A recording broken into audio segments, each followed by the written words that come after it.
நாங்க உலகத்தையே வந்து அப்படி மிரட்டி கைக்குள்ள வச்சிருக்கக்கூடிய அது எங்கிட்ட வந்து எவ்வளோ F-35 இருக்கு, F-15, 16, 18A, 22 ராப்டர், அப்புறம் வந்து அதை சுமந்துட்டு போறதுக்கு வந்து ஏர்கிராஃப்ட் கேரியர் இருக்கு, USS Abraham Lincoln, USS Gerald Ford, அப்புறம் அதுக்கு வந்து டெஸ்ட்ராயர், அப்புறம் வந்து வெர்டிக்கல் லான்ச்சர் டியூப், அப்படி சொல்லப்போனால் பேர் சொல்லிட்டே போகலாம், அவ்வளோ இருக்கு.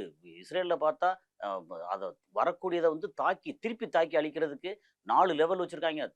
அப்புறம் இங்கே தாடு சிஸ்டம் இருக்குது, பேட்ரியாட் இருக்குது, எல்லாம் இருக்குது. ஆனாலும் திருப்பி அடிக்கிறாங்க அப்படின்னா இவங்க திருப்பி அடிப்பாங்க அப்படின்னு சொல்லி கணிக்க முடியாத அளவுக்கு உங்களுடைய, ஏற்கனவே ஒரு இதில் பேசியிருக்கேன், உங்களுடைய உலகத்தின் தலை சிறந்த உளவு பிரிவு மொசாடு, இஸ்ரேலோட மொசாடு உலகத்தின் நம்பர் 1 சொல்லி பெருமை அடிச்சிட்டு இருப்பாங்க. மொசாடு அவங்க வந்து உள்ளதான் நிறைய சுற்றின பக்கத்து கண்டிப்பாக வந்து எல்லா நாட்டிலையும் இருக்காங்க. ரொம்ப குறிப்பாக வந்து வளைகுடா நாடுகள் ரொம்ப அதிகமாக இருக்காங்க. அதுவும் குறிப்பாக நம்மளை எப்போ வேணாலும் தாக்குவான், நிறையா வந்து ஆயுதங்களை செஞ்சுக்கிட்டு இருக்கான், என்ரிச் பண்ணிக்கிட்டு இருக்கான் யுரேனியத்தை அப்படின்ற அந்த ஈரான் நாட்டில் மொசாடு வந்து எக்கச்சக்கமாக இருந்தாங்க, இன்னும் இருக்காங்க.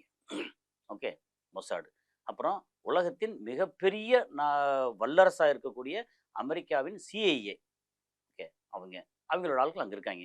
ஏன்னா அங்கே வந்து பக்கத்தில் ஈராக்கில் அவங்களோட தலைமை இருக்குது, இங்கே இருக்குது, ஈரானில் வந்து மக்களோட மக்களாக கலந்து எல்லாம் இருக்காங்க. சரி, அந்த மொசாடு உளவாளிகளும் உளவு பிரிவும் CIA உளவு பிரிவுகளும் ஈரானில் என்ன ஆணியை பிடிக்கிட்டு இருந்தாங்க, அடித்தேன் எனக்கு திருப்பி இப்படிலாம் வந்து திருப்பி அடிக்கிறாங்கய்யா அப்படின்னா ஒரு மிகப்பெரிய வல்லரசின் தலைவர், ஓகே, பிரசிடென்ட் ட்ரம்ப் இது சொல்கிறது வந்து அவருக்கு கேவலமா இல்லை? தமிழகத்தின் பல MP MLAக்களின் வெற்றிக்கு வித்திட்ட கிங் 360 தேர்தல் வியூக சாப்ட்வேர் 2026 புதிய வாக்காளர்களின் அப்டேட் விவரங்களுடன் உங்கள் தொகுதியில் உங்கள் வெற்றிக்கு வித்திடுகிறது.